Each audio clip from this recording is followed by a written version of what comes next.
Here is a video for our 401 guests showing them their parking space as well as how to get to your unit. You will arrive at 31 Cannon Street, which is the address of our parking lot itself. And your Suite 401 parking space will be the second to last parking space on the left. So you will enter the parking lot and park in your designated Suite 401 space. You will then exit your vehicle and go back out to the sidewalk on the street.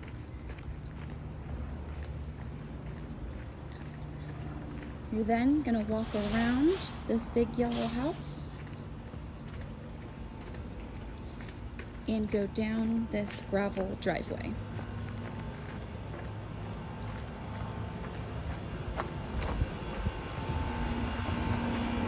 Once you reach the big yellow house in the back, you will see a small set of staircase to the right of the building.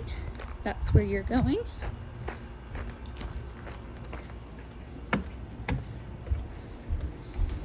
You will pass the mailboxes and take a left. And your Suite 401 will be located on the right. You will enter your 4-digit access code followed by the top lock state button in order to open the door.